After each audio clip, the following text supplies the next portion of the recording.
Alors, Stell Difac, c'est une jeune Camerounaise, n'est-ce pas, qui a immigré au Canada, femme mariée, mère de 2 enfants, entrepreneur, investisseur et créatrice de contenu. Dans quoi est-ce que tu investis? Principalement au Canada, j'investis dans l'immobilier.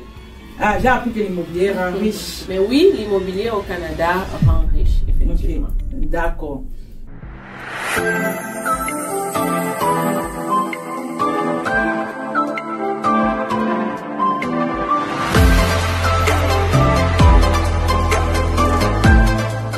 Bienvenue à tous dans cette nouvelle émission intitulée Leader inspirant. Aujourd'hui, nous avons une invitée de qualité qui va partager son parcours avec nous, que je crois qui va t'aider à te développer dans ta vie personnelle et dans ta vie entrepreneuriale. Restez connectés jusqu'à la fin parce qu'elle va nous partager des pépites. En tous les cas, on va plus trop tarder. Déjà, bienvenue Stell. Merci Anastasie, merci pour l'invitation. Ce n'est pas la première fois qu'on se rencontre, mais la première fois qu'on tourne ensemble. Donc merci de partager avec ta communauté. Ok. Déjà, dis-nous qui est Stell. Alors, Stell Difac, c'est une jeune Camerounaise, n'est-ce pas, qui a immigré au Canada, femme mariée, mère de 2 enfants, entrepreneur, investisseur et créatrice de contenu. Wow. Et lorsque tu parles d'investisseur, tu investis également en quoi? En quoi est-ce que tu investis? Principalement au Canada, j'investis dans l'immobilier.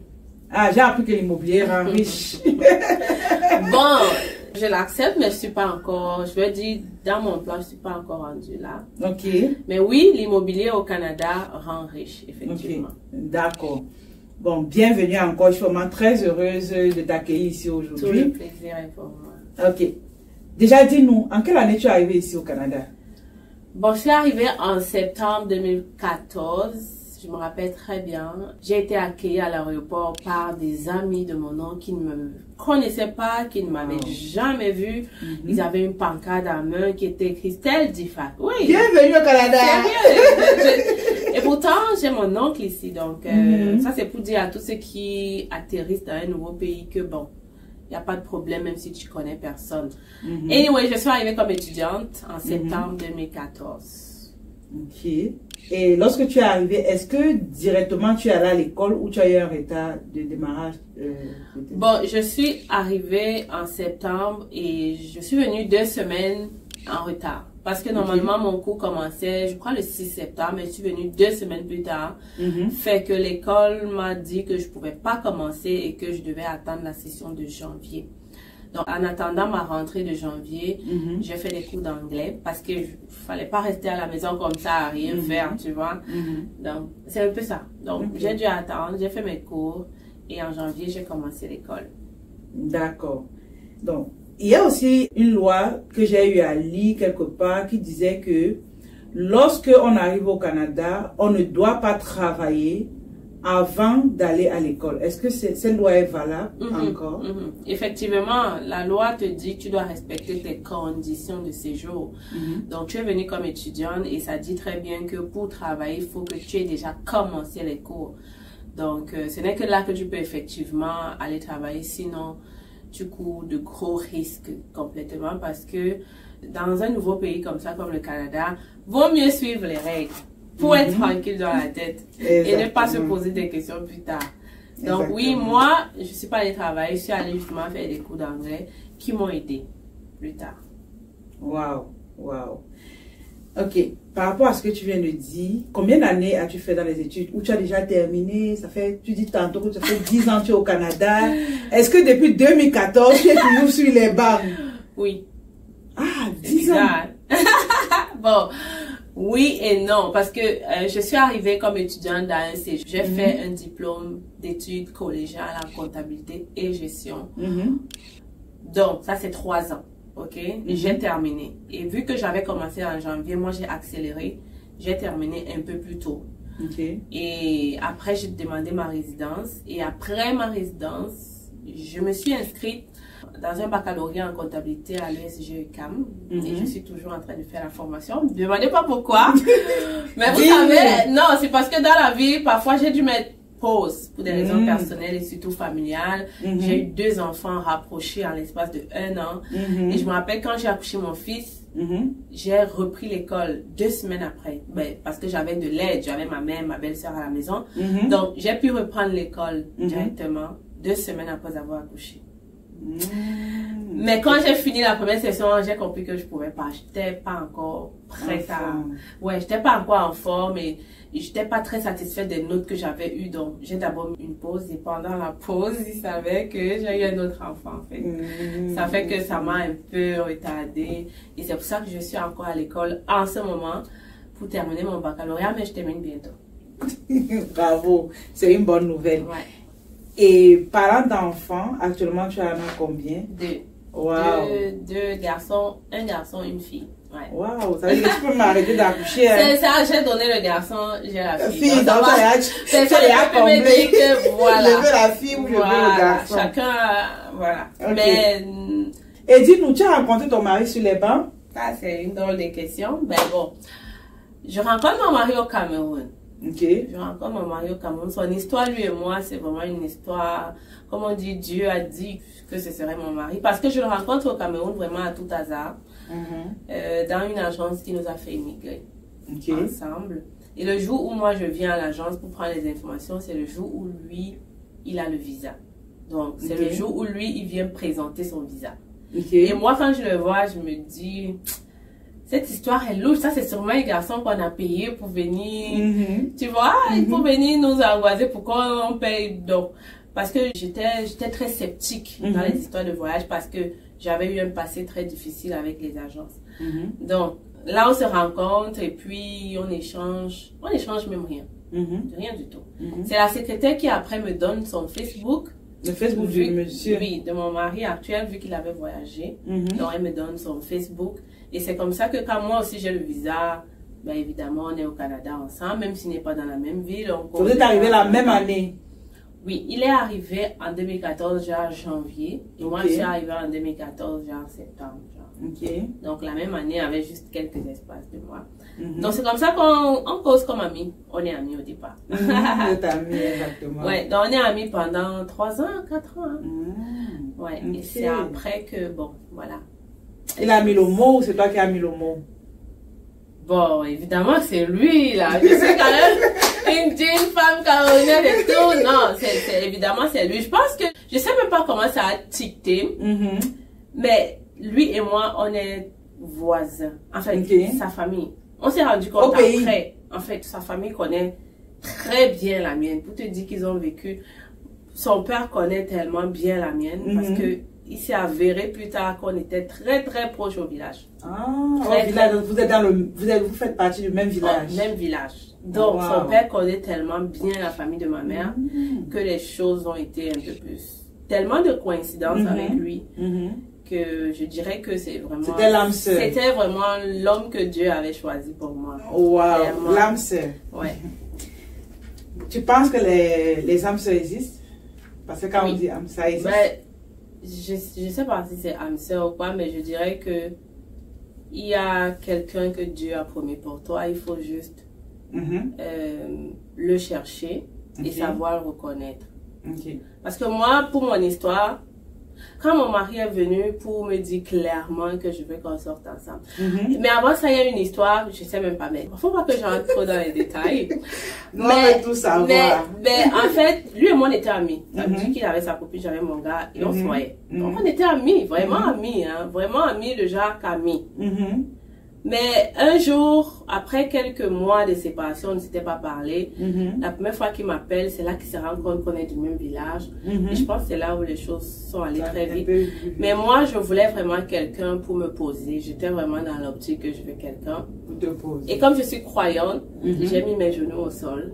J'ai prié et j'ai demandé un signe à Dieu. Clairement, j'ai fait un jeûne de 7 jours et j'ai demandé un signe à Dieu de me montrer si c'est lui parce que je ne veux pas. Donc, selon ce que tu es en train de dire, ça veut dire que si on veut son mari, on doit demander à Dieu. Moi, clairement, il faut demander un signe. Parce que sinon, toi seul, tu ne peux pas savoir. Moi, en fait, chacun peut avoir sa vision. Mais moi, l'homme avec qui tu vas vivre toute ta vie, pour moi, je suis croyante. Une fois de plus, et chrétienne. Donc, je pense qu'il est mieux de demander un signe clair. Et même un signe que tu penses impossible pour la personne de faire. Clairement. Clairement. Et c'est ce que j'avais demandé. Et parlant des signes ici, parce que il y a des jeunes filles qui vont nous regarder, qui ne sont pas encore mariées, ou des jeunes garçons qui vont nous regarder, qui ne sont pas encore mariés. Et il y a même les mariés qui se disent que la femme que j'ai à la maison, elle n'est pas ma femme. Et c'est peut-être celle qui est dehors, là, peut-être c'est ma vraie femme. Selon toi, quels sont les vrais signes pour reconnaître que celui-ci est la personne avec qui je vais passer le reste de ma vie? Bon, déjà, le troisième point, s'il vous plaît, restez avec vos femmes, ok? C'est trop tard. Quand on est marié, on est marié. N'est-ce pas? C'est ça, Anastasie? Oui, on est marié. Non, bon. Mais parfois, tu lis les commentaires sur les réseaux. Je sais. Tu vas voir, on dit, peut-être ma vraie femme est dans un foyer. C'est ça. Mais tu vas aller la retirer alors. Peut-être elle est à caler là-bas. Bref. Ok. La question, c'était quels sont les signes qui montrent que cet homme ou cette femme est vraiment la personne avec qui je vais passer le reste de ma vie. Bon, comme j'ai dit... Pour toi, quel a été ton signe véritable? Je t'ai dit que moi j'ai prié, j'ai demandé un signe à Dieu. Oui. Mais maintenant, toi, ta question c'est comment savoir que c'est l'homme de ma vie? Ça, c'est complètement différent. Ça veut dire que j'enlève la prière et la croyance. Mais maintenant, quelles sont les qualités et ce que on peut rechercher sur un homme avant, tu vois, de savoir qu'il peut épouser. Bon, moi je dirais d'abord qu'il faut qu'il y ait le feeling. Franchement, moi je suis pas de ce genre qui va te dire non, épouse. Non, franchement, un homme avec qui tu vas vivre le reste de ta vie, il faut que quand tu le regardes là, que ton cœur fasse boum. Ça, c'est inévitable. Si ton cœur ne fait pas boum pour moi... Mais l'amour finit. Non, si ton cœur ne fait pas déjà boum au début, il va vieillir, ça va encore être pire. Moi, je pense qu'il y a quand même ça que tu dois... Au début. C'est important. C'est important parce que quand tu vas te réveiller le matin avec la personne, il faut que tu continues à le désirer. Franchement. Deuxièmement, il faut que tu regardes un peu, il faut que tu prennes le temps de poser les bonnes questions. Que tu regardes un peu comment il se comporte avec toi, avec les autres autour. Que tu ne négliges pas cet aspect-là. Parce que parfois, quand on est dans le feu de l'amour, là, le gars te montre des signes, mais tu vois, mais tu fais comme si non. En fait, tu dois regarder comment il se comporte quand tu as un problème, quand tu es en difficulté, quand tu as un souci, comment il réagit. Son côté empathique. Voilà. Comment il réagit parce que vous êtes appelés à vivre ensemble, il y aura des situations à gérer. Et ensuite, il faut regarder aussi. Moi, par exemple, j'avais écrit exactement ce que je cherchais chez un homme. Oui, parce que je savais que moi, je suis entrepreneur, fille d'entrepreneur. Je savais que je vais être entrepreneur et je cherchais un homme capable de supporter ça et qui a aussi cette ambition. Et mon mari est au top. Vraiment, il me dépasse même. Donc, je vais pas te couper. C'est vrai, tu as regardé ça, mais il y a certains, des jeunes filles qui, à un moment donné, elles rencontrent l'homme, elle a le boom, mais elle-même ne sait pas elle ne connaît pas encore sa grande vision. C'est qu'elle veut dans la vie. Elle veut dans la vie, mais au fur et à mesure qu'elle va grandir, elle devient cette femme-là qui a une grande vision. Mais son mari, lui, il n'a pas la grande vision là. Comment est-ce que ce genre de personne pourra se comporter? Moi, je pense que le but n'est pas juste de divorcer parce que toi-même, tu ne savais pas et puis tu as choisi, tu as dit oui. C'est juste de s'asseoir et de communiquer et de trouver le compromis qui vous va ensemble. Tout simplement, de trouver le compromis. Si par exemple, ton homme, lui, tu dis qu'il n'a pas la vision, ça veut dire que quand toi, tu es en train de faire des vidéos, lui va te dire non, moi, occupe-toi de moi ou fais ceci. Assure-toi donc de faire tout ce qu'il veut avant. Comme ça, il n'aura pas de choix que de te laisser, il n'aura rien à te dire. Ou alors, tu t'assures de tout faire. Et la nuit, quand voilà, tu as déjà servi tout, tu as tout fait, tu te lèves à 3 h ou à 4 h, tu fais tes choses. Là, il n'y aura personne qui va te dire tout. C'est pas juste de dire, ah non, franchement, il me fatigue, je divorce. Non. Juste de se comprendre. Et de trouver le compromis qui fonctionne à vous deux. Parce que toi aussi, en disant oui, lui aussi ne savait pas que tu allais être comme ça. Donc, c'est pas forcément de sa faute. Tout le monde n'a pas la vision entrepreneuriale. Au départ. Tout le monde n'a pas. Donc, faut pas le rejeter en disant que, ah, il comprend pas. Franchement, ça ne vaut pas la peine. Rien ne te prouve que tu vas retrouver celui-là qui comprendra. Peut-être là, d'autres qualités. Que tu peux mettre en avant, que tu peux utiliser. Oui. C'est ça. C'est vrai aussi. Ok. Et de plus en plus, on a des femmes, qui disent mon mari ne veut pas que j'entreprenne. Qu'est-ce que tu peux répondre à ces catégories de personnes? Ah, c'est compliqué. Là, c'est compliqué. Mon mari ne veut pas que j'entreprenne. Bon, est-ce que pour entreprendre, tu as besoin de son argent? Non. Est-ce que la personne pour entreprendre a besoin de son argent? Pas vraiment, non. Mais pourquoi il ne veut pas du tout? Genre, Donc, il veut même pas que... Ça, donc, c'est compliqué. oui, c'est compliqué. Et pour répondre un peu aussi à ce que tu es en train de dire, il y a des femmes qui vont venir dire, mon mari ne veut pas que j'entreprends. Et parfois, il a une raison, non? Il a une raison. Parce que ça, si. La raison parfois que moi, de façon, quand je connais mon client idéal, c'est quoi? C'est que elle n'aura plus le temps pour moi. Pour lui. T'as vu, c'est pour ça qu'au début, je t'ai dit, il faut, quand il va te, je te dis, sans même savoir, c'est que les hommes, il aura peur que tu ne vas plus servir son repas à midi. Qu'il avait l'habitude de manger à 14 h, tu vas être là en train de faire des vidéos, ou bien tu vas être là en train de faire tes affaires, son repas ne sera pas prêt. C'est à toi de savoir et de lui montrer qu'en fait, rien ne changera sur cet aspect parce que après, tu restes une femme. Moi, entrepreneur, là, écoute. On sait que l'homme, tu le laisses, tu dois toujours garder sa place et le satisfaire. Avant de gérer tes affaires. Voilà. Si tu vois toi-même que tu n'arrives pas, ça veut dire que c'est toi le problème. Voilà. Donc, selon ce que tu as dit, tu as parlé de la communication, communiquer avec lui, l'amener à comprendre que c'est ce que tu aimes faire et qu'il te laisse faire et tu seras prêt à mieux le gérer avant maintenant de t'occuper de tes affaires. L'autre point également que les hommes ont du mal à accepter, c'est qu'ils se disent la femme va perdre tout cet argent-là, même si ce n'est pas son argent. C'est aussi un autre aspect. Si ce n'est pas son argent, normalement, c'est pas ton problème. Oui, en fait, parce que si c'est mon argent, moi, je vais te convaincre que non, laisse-moi perdre. Parce que si je ne le fais pas, je ne serai pas à l'aise. C'est vrai aussi. Je ne serai pas à l'aise. Donc, si tu m'aimes, chérie, si tu m'aimes, en fait, il faut pas aller avec la force. Il faut aller avec douceur, avec tact et te mettre à la place de la personne et ne pas seulement dire qu'il ne veut pas ton bien parce que parfois aussi c'est la femme qui amène l'homme à voir ça. Tu vois, il y a les hommes qui vont te dire que si cette femme-là a 10 000 et que si cette femme-là travaille, elle a 10 000, je ne vais pas respirer dans cette maison. Tu vois un peu? L'aspect elle va lever le ton quand je vais dire A, elle va dire B parce que maintenant, et c'est ça qu'il a peur. Il voit ça, il dit, oh, mais là, non, mieux vaut même pas qu'elle commence à toucher autant d'argent. Et je pense que ça, c'est pas lui le problème, c'est parce qu'il voit un caractère qui va ressurgir. Donc, c'est à toi de travailler dessus parce que tu veux garder ton homme en même temps que les affaires. Exactement. Tu peux pas vouloir l'autre et laisser. Sois humble. Parce que moi, personnellement, pour réussir dans mes affaires, quand j'entreprends un truc, si je suis pas en paix avec mon mari, oublie ça. Ça va, je vais pas être à l'aise, ça va se ressentir, je n'aurai pas le même vibe, je n'aurai pas la même niaque, je n'aurai pas la même vivacité de travailler, je serai un peu endormie. Alors quand ça va bien avec lui, tu vas me voir vraiment différente partout. Waouh, ça c'est quand même une bonne notion. Hein. Donc, la paix d'abord. Oui, tu fais tout, tu le mets tranquille. Bien. Et puis maintenant, toi aussi, tu es en paix. Et si tu fais ça pendant un temps, lui-même va venir après être un support. Ok. Donc, par rapport à ce que tu viens de dire, c'est pertinent parce que c'est vraiment le problème que les femmes rencontrent. Et comme tu l'as tantôt dit, c'est que mettez bien le mari et maintenant, trouvez des moyens, comme on dit souvent, tu connais ton mari. Parle. Tu connais les mots que tu dois mettre et là où tu dois les mettre pour que ça touche. Voilà. Maintenant, c'est qu'on va dire, ah, laisse-moi, je vais faire. Là, tu es en train de lui dire clairement que là, ça va être pire. Voilà. Tu vois, il faut aussi comprendre, l'homme aime ça être le pourvoyeur. Je ne prenais pas, mais c'est nos hommes, ils aiment ça être le pourvoyeur, ils aiment ça sentir que c'est lui, surtout si c'est lui qui avait l'habitude de le faire. Ils aiment ça, pour eux c'est une façon d'affirmer leur masculinité.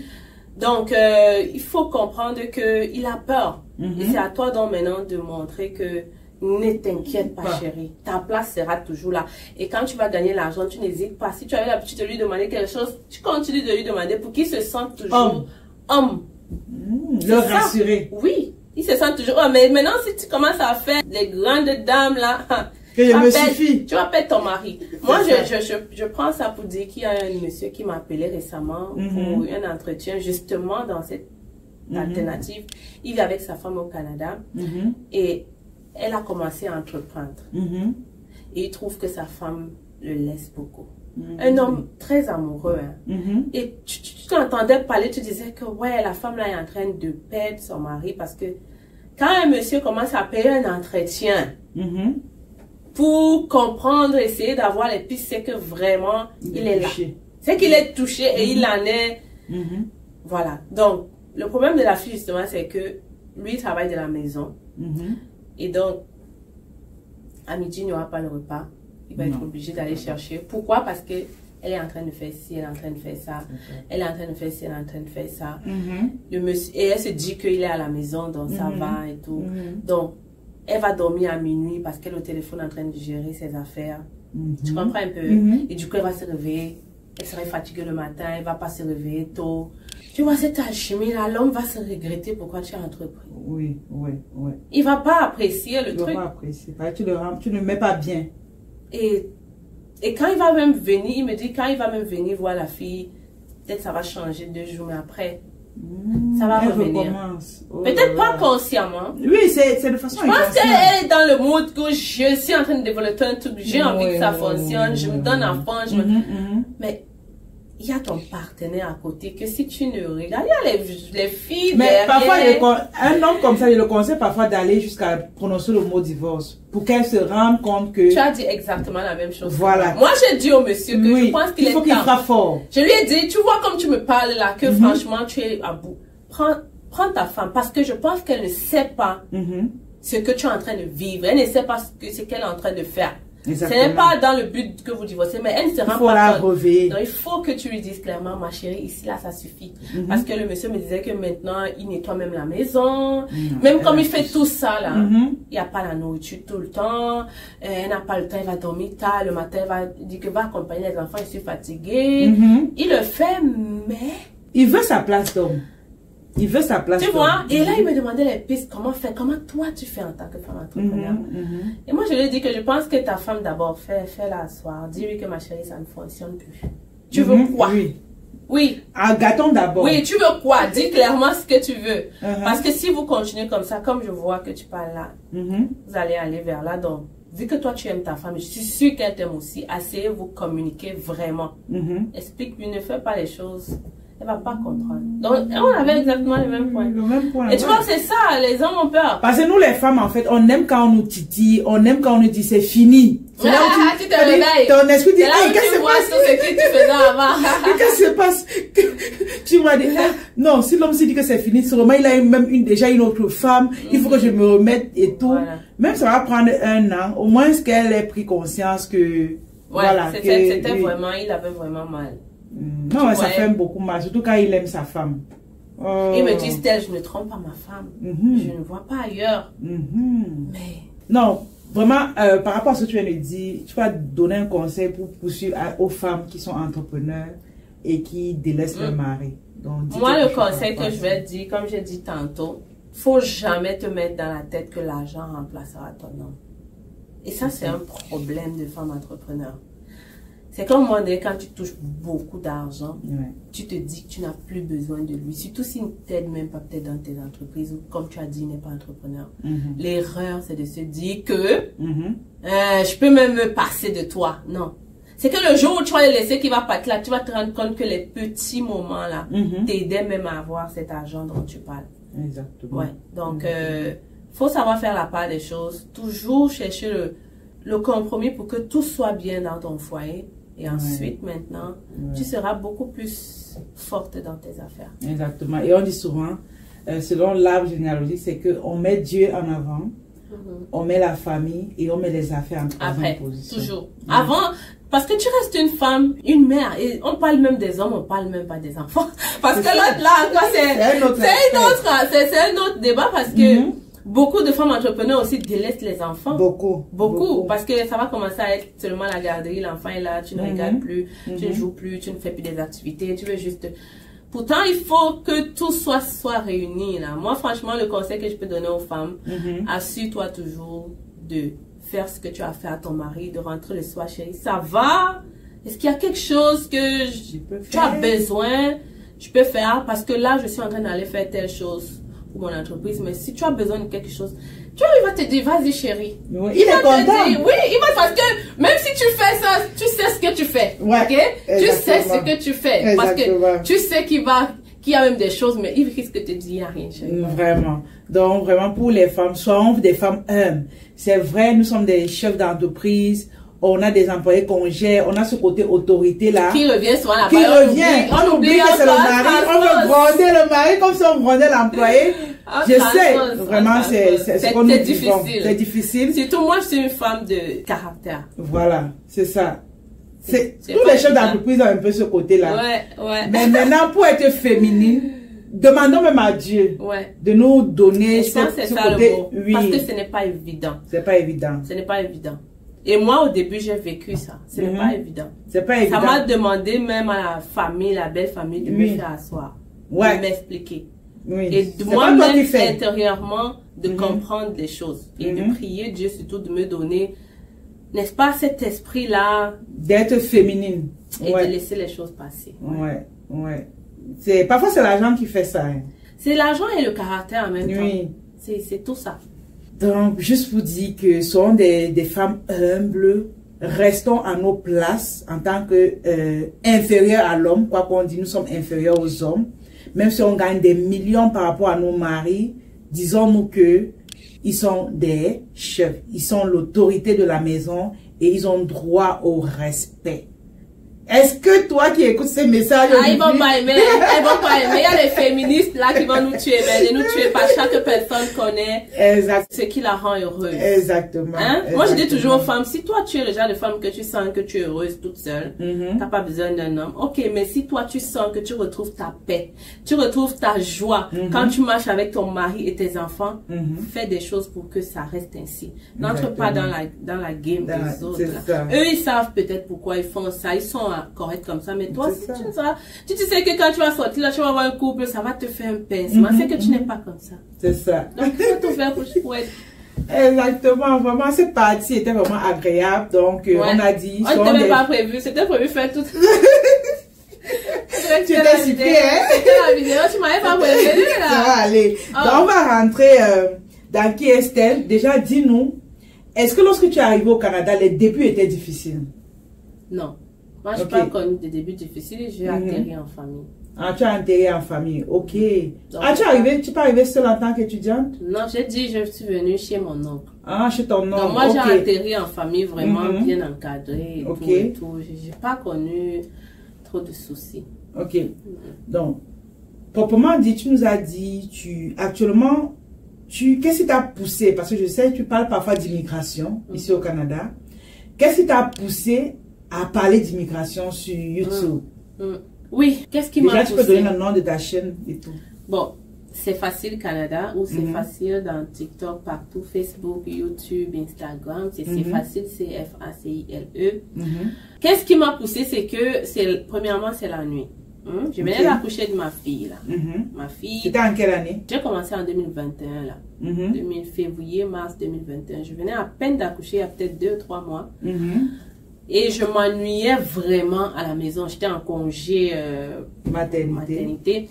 Puis je me disais, qu'est-ce que je peux faire? Et je continuais de recevoir les questions des gens, comment immigrer au Canada, ma famille, les amis. Et un jour, je me suis dit, je vais lancer les vidéos. Mais ça m'a pris 2 mois pour prendre ma caméra. Tu avais aussi peur. Ouais. La timidité. Ouais. Même s'il y a 1 an, j'avais fait 2 ou 3 vidéos sur YouTube, j'avais quand même ce... Comment, pourquoi, est-ce que ça va? Bref, après un jour, je me suis levée et j'ai commencé. Et je n'ai plus jamais laissé 4 ans aujourd'hui. Ah, ok. Aujourd'hui, tu as une grande chaîne de plus de 200 000 abonnés sur YouTube. Et il y a une question qui revient souvent sur ta chaîne. Pourquoi est-ce que vous voulez comme manger l'argent derrière le dos des gens, étant donné que ces personnes peuvent comme se déployer eux-mêmes. Voilà, j'ai beaucoup aimé ta réponse. Merci Anastasie pour ta question, parce que j'espère que ça va édifier les gens et que tous ces gens seront là. J'espère qu'ils seront là. Ah oui, oui, parce que moi, avec les réseaux, il faut avoir le cœur, hein. Tu le sais. Hein.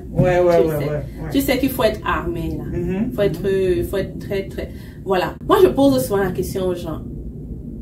Comme je dis souvent aux gens, comme j'ai répondu dans le commentaire de la personne, on aura toujours besoin d'un service. Si tu me dis que je mange l'argent des gens parce que je fais l'immigration, Moi, je vais te répondre. Et pourtant, ils peuvent faire eux-mêmes la procédure. Moi, je vais te répondre. Pourquoi est-ce que tu as une ménagère chez toi? Toi-même, tu peux laver tes habits. Pourquoi est-ce que tu peux acheter du pain à la boulangerie? Toi-même, tu peux prendre la recette et tu le fais à la maison. Pourquoi tu achètes des croquettes, des beignets, tout ça? Toi-même, tu peux le faire à la maison. Et je peux même aller plus loin pour beaucoup d'autres services comme le montage des vidéos. Pourquoi tu payes des gens pour monter tes vidéos? Toi-même, en regardant des vidéos sur YouTube, tu peux monter des vidéos. Exactement. Donc, ce n'est pas ça le problème. C'est un service comme un autre, en fait. Et il faudrait comprendre que c'est un service comme un autre. Et que si je ne le fais pas, d'autres, ces gens qui me suivent iront le faire ailleurs et se feront même arnaquer. Exactement. Et pourtant, avec moi, ils ont quand même cette assurance-là d'avoir un service de qualité et quelque chose de bien fait. Exactement. Donc, c'est juste pour ça. Non, mais j'aime beaucoup ta réponse parce que les gens se disent toujours que... Et ce que je déplore, c'est que nous, les Africains, on ne veut pas voir un frère devenir riche. On veut toujours que tout le monde doit rester petit. Le fait d'aider les gens à immigrer, c'est déjà apprécié. C'est déjà un grand geste parce que tu te dis... Je ne vais pas laisser mes frères derrière, tu vois. Encore que Anastasie, je te coupe pas, mais j'ai des vidéos qui montrent les procédures gratuites. Mes anciennes vidéos, plein. Les gens m'écrivent tout le temps, c'est grâce à tes vidéos. Pas mes services, pas mes guides. Ils ont immigré. Donc, ça veut dire que j'ai déjà ces services gratuits dans mes vidéos. J'ai les guides qui sont encore plus moins chers que tu peux faire et le faire. Mais tenez-vous tranquille. Oui, il y a l'information sur Internet, mais retrouver toute l'information au même endroit, ça te demande plus de temps. Exactement. Il y a des gens qui n'ont pas le temps. Il y a des gens qui n'ont pas cette même capacité que toi de fouiller. Il y a des gens qui ont peur, qui ne savent pas s'ils sont en train de bien remplir. Donc, tout ça là, oui, tu as parfois besoin d'avoir quelqu'un pour t'aider. Même si tu peux le faire. Exactement. Tout seul. Non, c'est une belle réplique et j'ai beaucoup aimé cette réponse-là. Maintenant, moi, ma question que je veux poser aujourd'hui, c'est de savoir pourquoi est-ce que le Canada ferme ses portes de plus en plus? Anastasie, toi, tu veux que je te dise quoi? Bon, la réponse, je crois que la réponse est claire. C'est qu'on a vécu la COVID. Le Canada a ouvert grandement ses portes il y a 2 ans. Avec la COVID, le Canada, surtout le visa visiteur là, trop de gens sont entrés avec ça parce qu'ils ont enlevé la règle qui disait que tu n'as plus besoin de démontrer que tu vas retourner dans ton pays. Conséquence, beaucoup de personnes ont eu les visas visiteurs. Pas seulement les Noirs. Tenez-vous tranquille, c'est pas seulement les Noirs. Beaucoup d'autres pays sont entrés grâce à cette loi qu'ils ont enlevée. Ça fait que beaucoup de visas de visiteurs sont entrés et beaucoup de ces visiteurs ne sont pas sortis. Ok, ils sont pas sortis. Ils ne sont pas sortis. Ça fait qu'ils ont comblé la pénurie de main-d'œuvre dont on souffrait au Canada. Et en plus de ça, il y a les étudiants qui sont aussi entrés. Il y a des gens qui sont entrés avec... Il y a eu tellement de faux trucs qui se sont passés avec les étudiants, les fausses lettres et tout ça. Donc, ça fait que le gouvernement a un peu serré, ils ont un peu restructuré leur immigration, n'est-ce pas? Et c'est juste ça. C'est juste que beaucoup de gens sont entrés au même moment. Ah, ok. Et puis ça... Là, ils veulent fermer pour limiter le nombre de personnes qui... Parce qu'on a, toi-même tu le sais, on a, comme ils disent, on a des problèmes avec les logements, on a des problèmes dans les hôpitaux, les garderies, il n'y a plus de place, tu peux attendre des mois, dans les écoles pareil.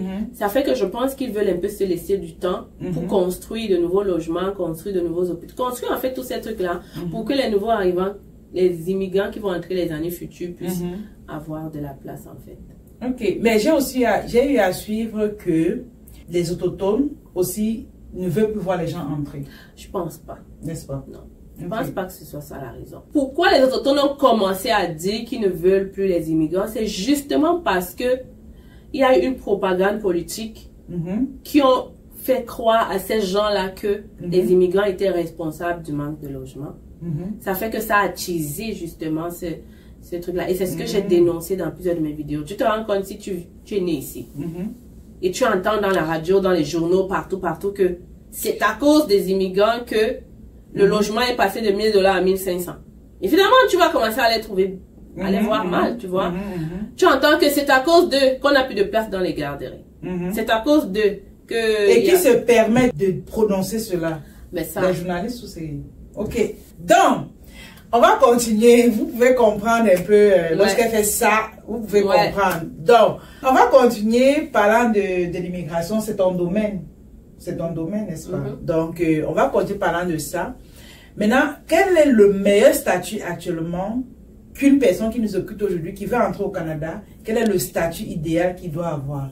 La question est un peu difficile parce que il y a des personnes qui ne peuvent pas entrer sur un statut. Par exemple, tout le monde ne peut pas entrer comme résident. Si tu me poses la question, je te disais résidence permanente. Parce qu'en ce moment, le gouvernement avec les résidents temporaires sont en train de tout faire pour qu'ils rentrent après.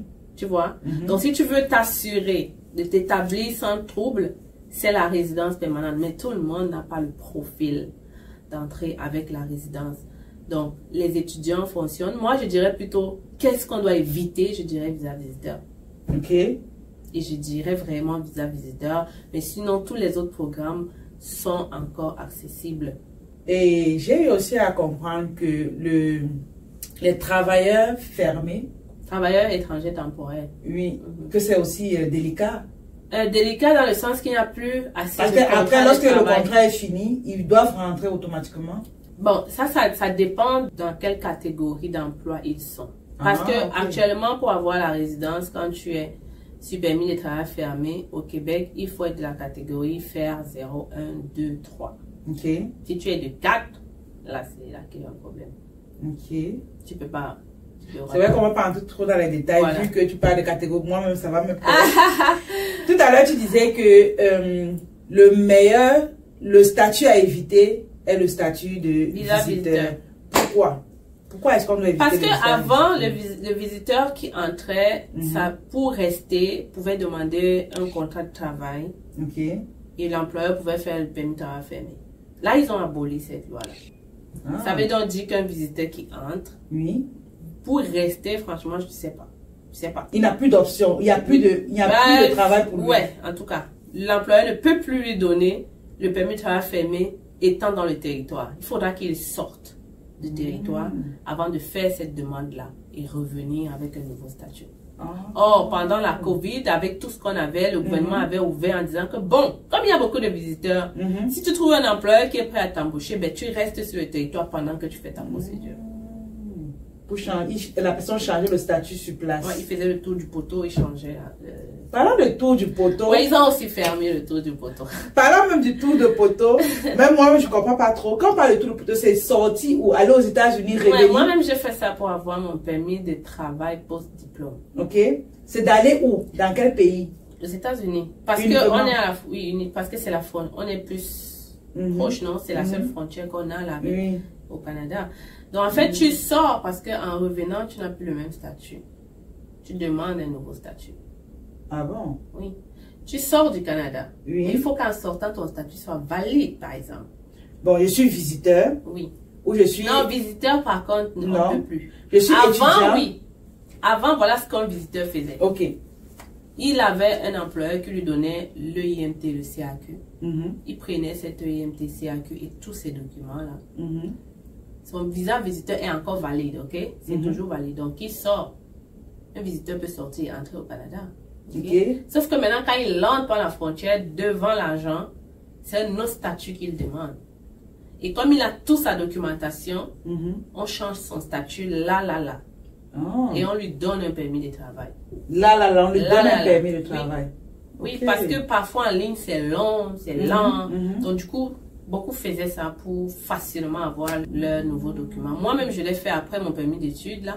Pour avoir mon permis de travail post-diplôme, j'ai fait le tour du poteau aussi. Le poteau, ok. Donc là, tu dis ça n'existe plus. Ils ont fermé. Pour tout le monde? Tout le monde. Étudiants, visiteurs? Maintenant, qu'est-ce qu'il faut faire pour avoir un permis post en ligne? Ils disent qu'ils sont trop saturés ces dernières années. Normalement, la frontière n'est pas faite pour ça. C'est vraiment fait pour des cas d'urgence. Donc, ils ont laissé quelques exceptions qui sont vraiment urgentes. Mais tous ces gens-là doivent le faire en ligne, en fait. Ça veut dire que tu commences à le faire avant que ton temps n'expire. Oui, c'est ça en fait. Tout le monde en ligne. Et maintenant, si on ne t'a pas encore répondu en ligne et que, par exemple, les visiteurs ont dit, par exemple, 6 mois, si après les 6 mois, on t'a pas répondu, tu dois rentrer dans ton pays, c'est ça, hein? Ben, je Ça, je ne vais pas trop entrer, je sais pas. Oui, ok. Donc, il y a tellement d'informations concernant le Canada que... Non. Donc, c'est ce point-là, on ne sait pas. Ok. Donc, Stell, tu nous as parlé un peu en gros de ce que tu fais. Tu parles d'immigration. Maintenant, est-ce que tu penses que tu vas laisser, vu que le Canada est en train de fermer les portes... Nathalie, tu m'avais pas dit que tu avais des questions. Vu que... Ah, moi, j'ai mis 2 questions ici. J'ai dit, ok. Quand tu crées les questions dans la tête, là. Oh là là là là. Vu que le Canada a fermé ses portes, bientôt, comme on dit souvent, la mangeoire risque... Parce que j'ai connu une dame au Cameroun qui a fermé ses portes. Est-ce que tu penses que toi aussi, d'ici là, tu vas fermer les portes? Beaucoup m'ont même demandé de commencer à parler d'autres pays. Et pour te dire la vérité, même mes employés, quand j'étais au Cameroun récemment, il y a une qui m'a dit... Depuis, j'attends le message. Je ne sais pas, madame, à quel niveau on va parce qu'elle se disait qu'on va l'envoyer ou vu et voir et tout. Moi, j'ai trouvé ça tellement drôle. Tellement drôle parce que je suis Stell Difac. Ok? Et l'immigration n'a pas fermé. Okay. La réponse, le gouvernement du Canada continue de donner des visas. Et j'ai cette chance-là que j'ai quand même beaucoup d'abonnés. Okay, oui. Et que je suis Stell Difac et que je sais comment faire pour se faire de l'argent. Okay. Même en restant dans l'immigration. Donc, non, Donc, je ne vais jamais laisser l'immigration. Ben, jamais. Non, je ne vais pas dire jamais, mais si je laisse, c'est pas à cause de ce qui se passe là. Parce que le Canada continue de donner des visas, des gens continuent d'avoir des lettres d'invitation dans la résidence permanente, continuent d'avoir des visas étudiants, nos clients continuent d'avoir les admissions, le CAQ, bientôt ils auront leur visa pour étudier en septembre 2025. Donc, il faut juste comprendre que l'immigration a juste restructuré. Ça veut dire que c'est maintenant à toi de t'ajuster selon leurs nouvelles lois. That's it, that's all. Ils ont réduit la cible, mais ça fait rien. Si quand tu donnes même 100 000 visas, tu peux être le prochain. Parmi les 100. Oui, ça peut être toi. Parce que nous, quand on venait en 2014, on ne donnait pas autant de visas que maintenant. Non, hein? Voilà, mais les gens sont quand même entrés, donc on continue de donner. Ça continue. Okay. D'accord. Parce que c'est une question, moi, j'observais. Je disais, est-ce qu'elle va abandonner? Est-ce qu'elle va continuer? Tu n'es pas la seule. Beaucoup. Voilà. Beaucoup se demandent, est-ce que... Non, ne vous inquiétez pas. C'est facile. C'est facile, c'est facile. Le cabinet reste ouvert pour vous et on continue de vous donner des services. Super. C'est une très, très bonne nouvelle parce que, comme on dit souvent, dépendamment de où on va aller, il faut qu'on persévère malgré les difficultés qu'on rencontre. Et c'est ça qu'on détermine les vrais. Ouais, exactement. Ceux qui ferment là, vraiment, en tout cas... C'est bien. Fermé, pardon.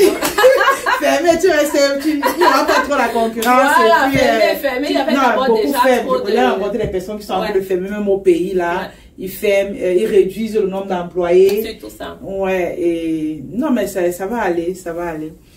Stell, qu'est-ce que tu peux dire à... Quel est le conseil que tu peux donner à quelqu'un qui décide de quitter son pays, que ce soit la France, la Belgique, le Cameroun, la Côte d'Ivoire, bref, quel que soit le pays qui arrive ici au Canada, est-ce que selon toi, il y a une posologie de réussite au Canada? Bonne question, hein? Ouais. Ouais. Donc, est-ce qu'il y a une posologie de réussite? Je dirais que de la même façon que tu arrives dans un nouveau pays, je dirais forcément oui. Parce que la façon de fonctionner dans ce pays n'est forcément pas la même dans le pays d'où tu viens. Donc oui, il y a des clés de réussite. Il y a des choses que tu dois rapidement apprendre pour t'assurer d'avoir une intégration rapide et réussie. Parce qu'il y a des gens qui prennent 7 ans avant de se rendre compte de beaucoup de choses au Canada. Et comme on le sait, le temps, c'est la meilleure ressource. Il faut bien l'utiliser. Exactement. Donc, oui, définitivement. Tu dois apprendre rapidement les choses et tu dois surtout te rapprocher des gens qui ont réussi, qui vivent au Canada. Et tu dois rapidement apprendre ton environnement. Tu dois comprendre rapidement le système, le crédit surtout. Le crédit. Ok, le crédit, n'est-ce pas, Anastasie? Le crédit, oui, exactement. Parce que le Canada, c'est le crédit. Et le crédit, c'est ta clé de succès. succès. Donc, tu as parlé du crédit. Quelle autre information un nouvel arrivant doit avoir en dehors du crédit? Moi, je dirais qu'il faut trouver un emploi à ta valeur. Moi, ce que j'ai constaté, c'est que beaucoup beaucoup d'immigrants francophones, on va parler des Africains parce que je suis plus en contact avec eux. Quand ils arrivent ici, ils font tous la même erreur. Ils prennent les prêts et bourses. Ils partent faire les DEP en préposé aux bénéficiaires. Ils travaillent dans les petits trucs. Pourtant, ils sont arrivés avec des doctorats, des maîtrises, tout ce qu'il faut, tout le bagage, tout ce qu'il faut. Sauf que quand tu vas prendre un petit salaire, ça va te freiner dans tous tes objectifs après. Mais ils ne se rendent pas compte de ça. Ils vont juste rapidement le faire. Pourtant, il y a tout un processus pour le faire. Exactement. Donc, nous, on offre un service. Tu me oui, voilà. Vas-y. C'est 2025. Objectif, avoir les nouveaux arrivants dans leur domaine. C'est mon objectif en 2025. C'est d'aider ces nouveaux arrivants à réaliser leurs objectifs professionnels au Canada. Ok. Donc, selon toi, le schéma, c'est déjà de connaître c'est quoi le crédit, comment fonctionne le crédit. Comment utiliser ton crédit pour escalader. C'est vrai, peut-être avec Madame Difa, on ne va pas entrer en profondeur sur le crédit. On aura une invitée ou un invité qui va nous parler des finances. On va entrer plus en profondeur pour ne pas faire que la vidéo soit très longue. Je ne suis même pas très... Voilà. C'est pas un domaine. Parce que c'est tout un domaine qu'il faut maîtriser. Donc, restez simplement connecté. Abonnez-vous à la chaîne. On aura vraiment des invités dans les finances qui vous parleront du crédit et autres. Donc, il y a le crédit, tu as parlé de l'emploi. Donc, trouver... Selon ce que tu as dit, c'est que si tu es docteur en Afrique ou en France, pourquoi pas venir au Canada et être toujours un docteur? Beaucoup vont laisser le métier de docteur, ils vont aller faire le taxi, ils vont aller faire proposer, bref, des métiers inférieurs parce qu'ils se disent que c'est comme ça. C'est comme ça, moi je ne peux pas. Vous voyez. Donc, c'est possible. C'est là où elle vous présente qu'elle a un accompagnement là-dessus. Toi qui es arrivé avec un gros bagage, ingénieur et autres, sache que... Tous les ingénieurs, les médecins, tous les métiers réglementés dont vous avez l'impression que c'est difficile d'accès. Bon, c'est facile, va dorénavant ouvrir un service. On a un partenaire hors du Québec qui aide tous les ingénieurs. Il fait des formations pour vous aider à passer le test, parce qu'il y a un test à faire. Et au Québec, on vous aide à faire toute la procédure. Donc, chers nouveaux arrivants, il est temps de prendre ta place. Et de profiter de toutes les opportunités. Et ça passe par un emploi à ta valeur. Exactement. Non, mais c'est un très bon service parce que nous, Africains, lorsqu'on arrive ici, on se sous-estime beaucoup. Oui. On se dit, les gros métiers, c'est pour les autres. J'entends souvent ça. J'entends souvent les gens dire en commentaire que les Africains, c'est pour travailler ils embauchent pour travailler. Non, non. Il faut juste suivre la voie et accepter de prendre le temps qu'il faut pour avoir la documentation qu'il faut. Et quand tu as la compétence et l'expérience, ben, ils vont juste accepter. Le Canada, c'est un pays multiculturel en plus, dont tu n'as même pas à craindre. Waouh, waouh. Non, en fait, c'est ça, parce que lorsque je dis, par exemple, genre, que je suis arrivée, par exemple, et que je me suis lancée dans l'entrepreneuriat, les gens sont comme... Comment j'ai fait? Comment je ne travaille pas au Canada? Ils ne comprennent pas. Directement. Toi, tu as fait directement. Je suis arrivée, je suis allée à l'école. Ok. Depuis la maison, puisque je suis arrivée en 2020 avec les petits-enfants. Donc, j'étais à la maison. Donc, pendant que je fréquentais, je commençais déjà à construire une communauté en ligne. Après l'école, j'avais déjà une très bonne communauté. Je me suis dit, pourquoi pas continuer?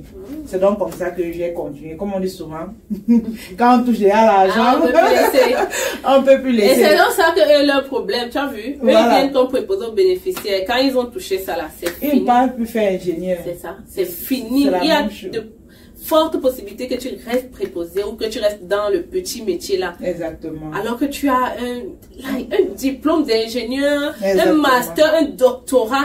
Non. Oui. Pense à toutes tes souffrances que tu as vécues au pays pour avoir ces diplômes-là et l'argent que ton père a dépensé. Exactement.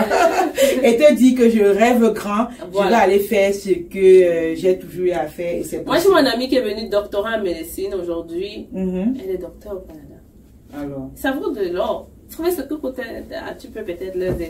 Docteur au Canada, et toi tu laisses ça parce que tu veux pas te donner un peu de temps pour faire la formation, te former pour passer l'examen.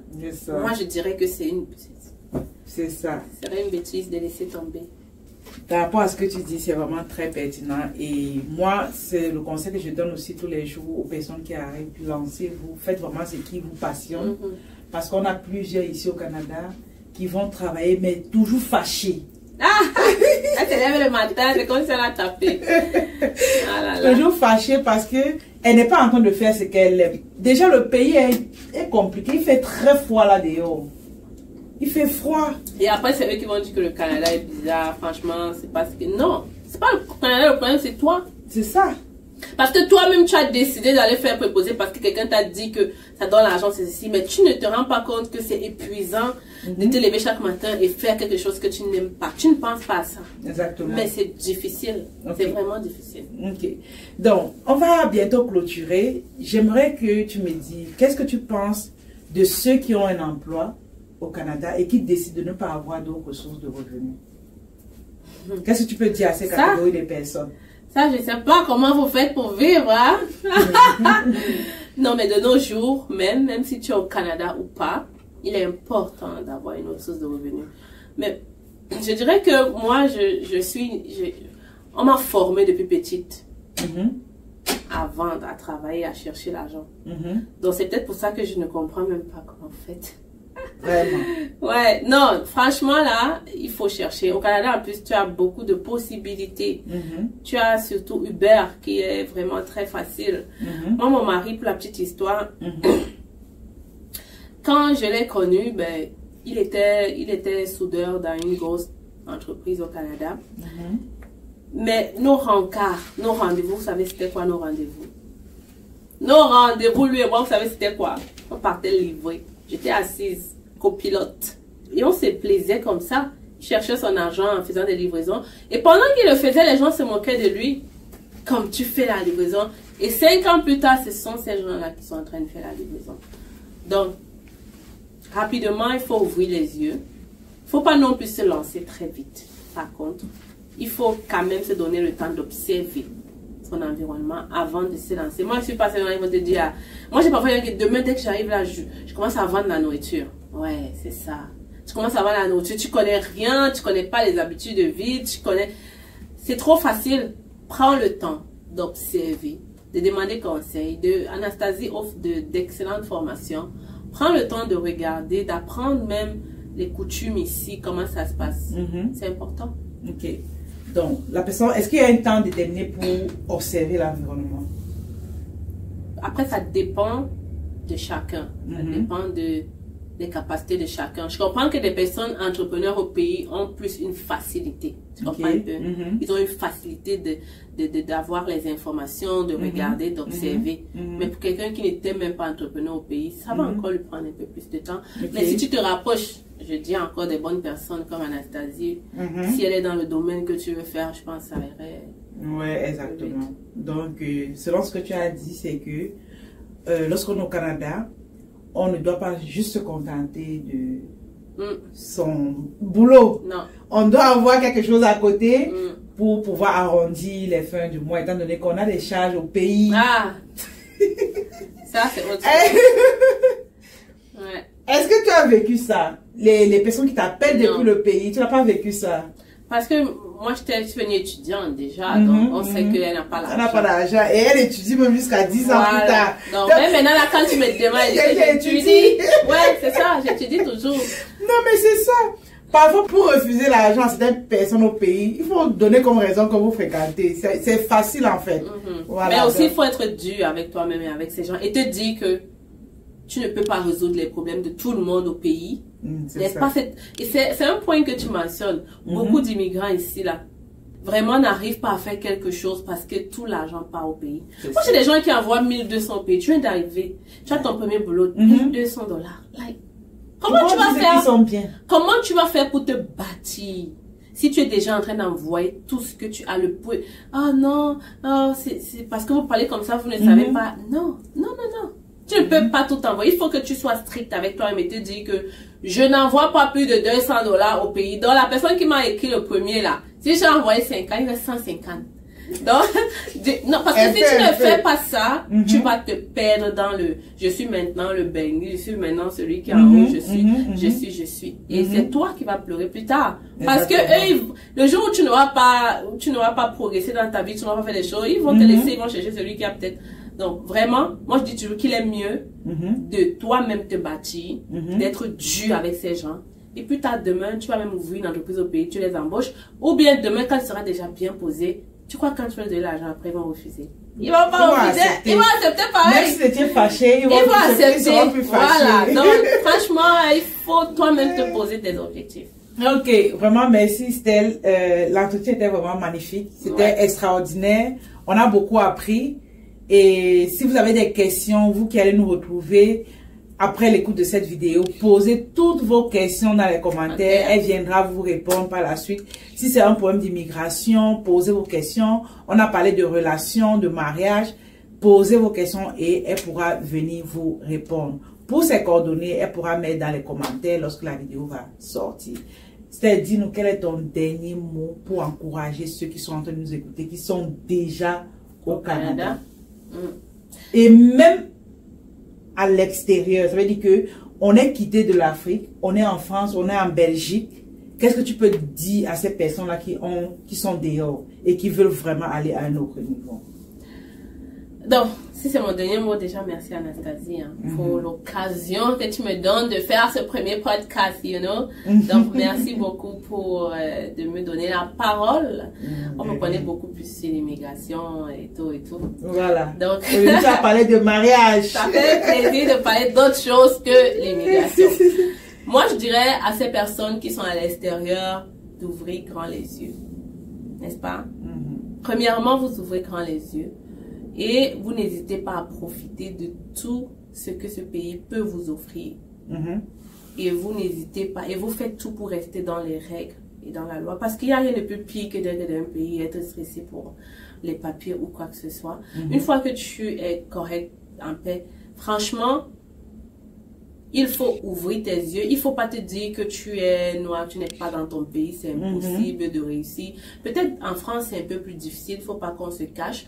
Mais si tu es au Canada, moi je parle du rêve canadien.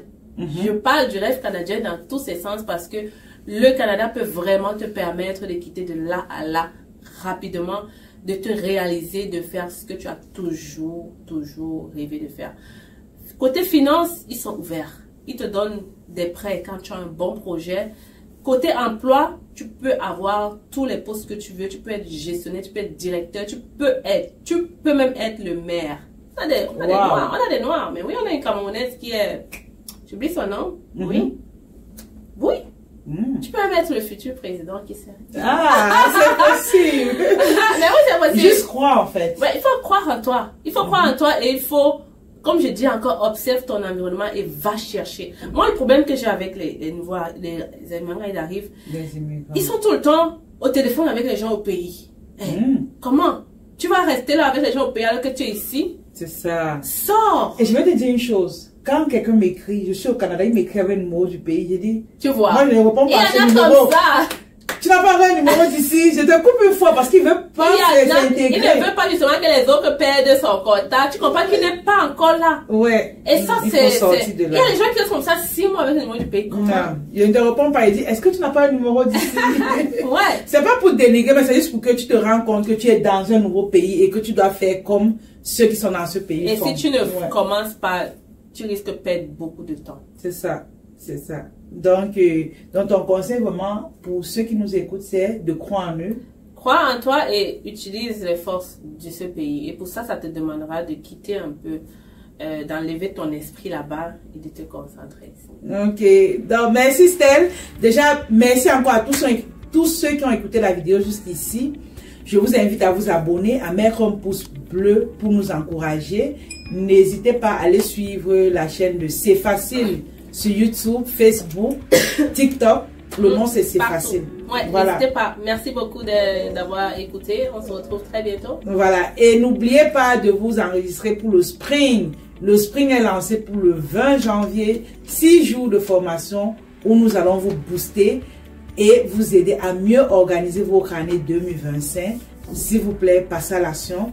Toutes les informations sont dans la description. Prenez vos tickets. Vous saurez tout pour réussir votre année 2025. C'est bon, c'est pas dit bonne année au départ. Donc, bonne année. Merci, Anastasie. Bonne année. Et on s'est dit dans une autre... Voilà, bonne année à vous tous qui nous écoutez. On s'est dit à une autre vidéo.